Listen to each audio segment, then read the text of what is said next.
countdown, skipping the countdown. Here we go, ladies and gentlemen. Here we go. Did you know about this? Boom, according to sources, the Brunson Brothers case in the Supreme Court.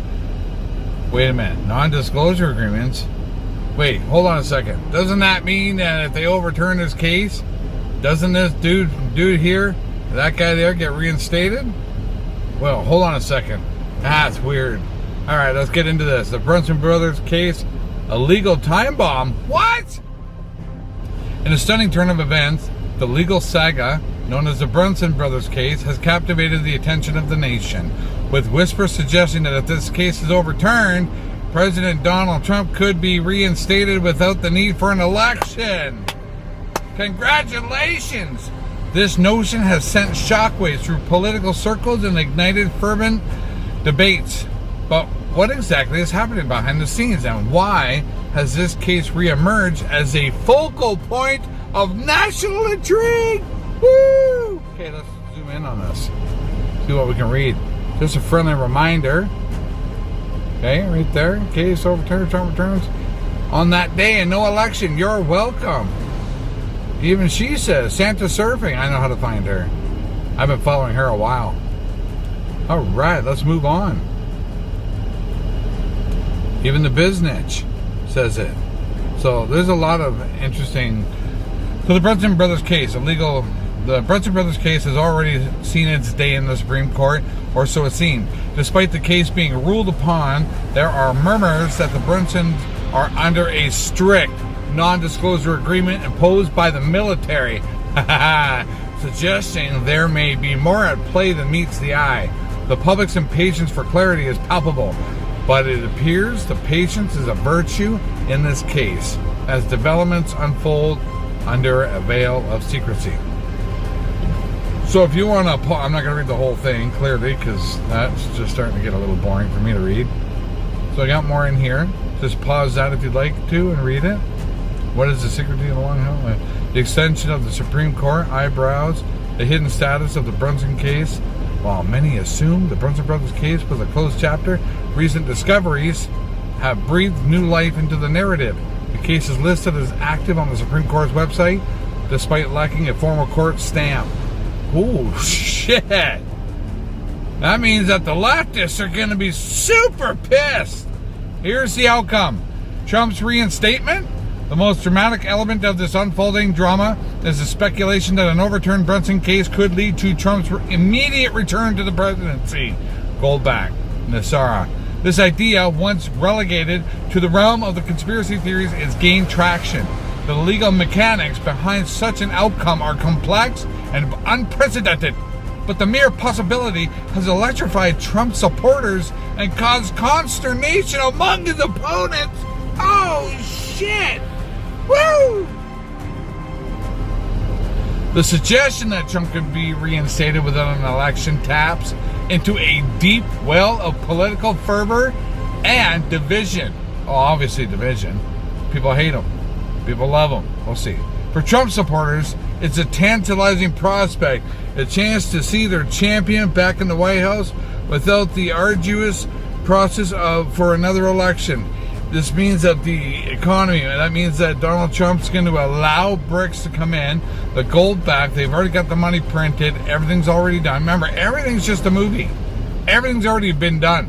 This is disclosure for the people not ready, so that they can slowly grasp it all, because people, as you know, people are not ready.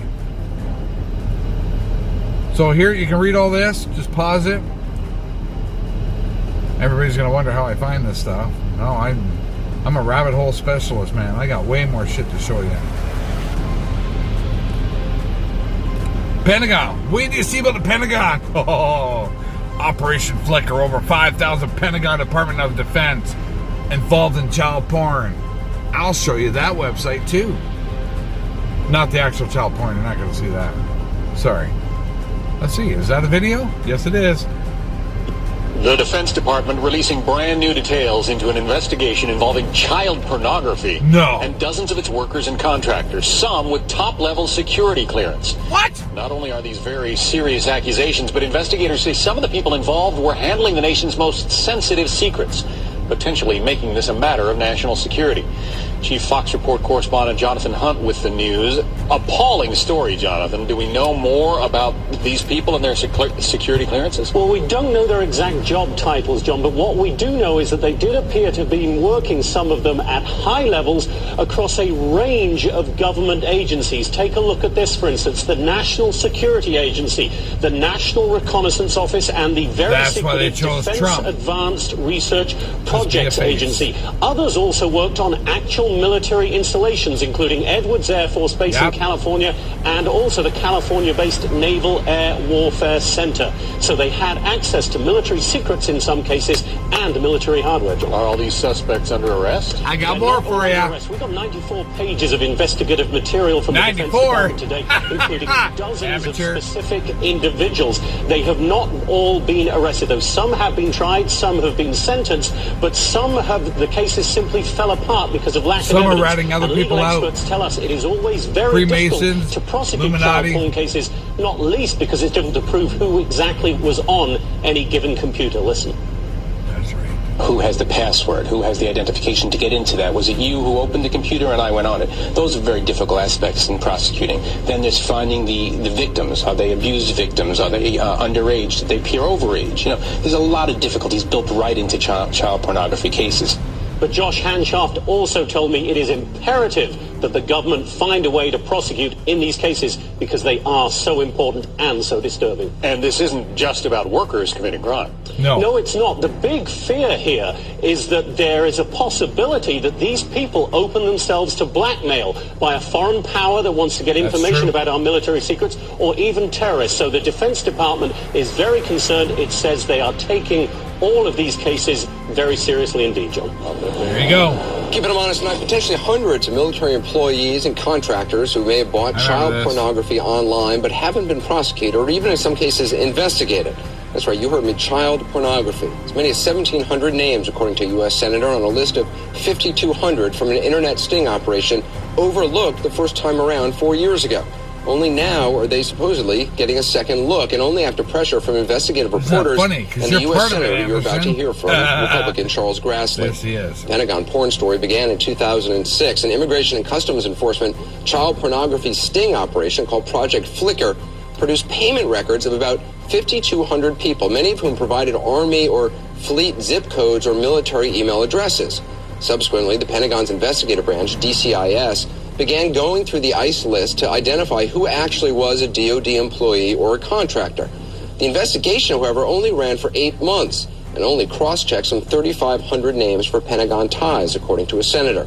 According to DCIS documents revealed in a Freedom of Information Act request, out of that 3,500, investigators uncovered 264 employees or contractors, including staffers for the Secretary of Defense and contractors at the NSA.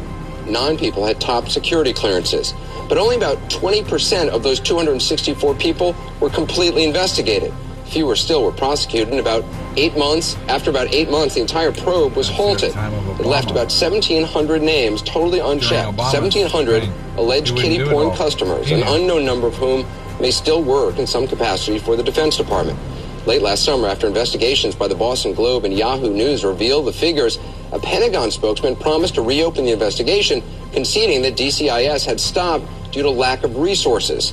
DCIS says it is now revisiting all 5,200 names, telling Senator Grassley's staff they've now identified 302 employees or staffers. The Pentagon's IG telling us, and I quote, "Any suggestion that the DoD Office of Inspector General or its criminal investigative arm, the DCIS, is not taking Operation Flicker and the issue of child pornography seriously is in error." But Senator Grassley says he is still not getting the cooperation he needs from this Pentagon. I spoke to him earlier. Senator Grassley, you were told that 5,200 Defense Department employees had allegedly purchased child porn, and yet you're saying only 3,500 of those names were cross-checked by a defense investigator to see if they were really DoD personnel. That's mind-boggling. Why weren't all of them cross-checked? Well, we don't have an answer to that question, but it's quite obvious that the other 1,700 should have been cross-checked, and that's one of the answers to my questions that I want answered, and the implication of our questions is they ought to be cross-checked. We ought to find out, because we're talking about not just general pornography here. We're talking about child pornography, and child pornography, taking that down. So here's what's going on. During the time of Obama, he didn't do it all. During the time of Clinton, they didn't do it all. They just made it look good. When Trump came in, the whole fucking thing was wide open. That's why they hate him. Don't miss this. So there's other leaked. Anyway, I don't need to show you. Well, I showed you in the other one, but I got another thing for you here.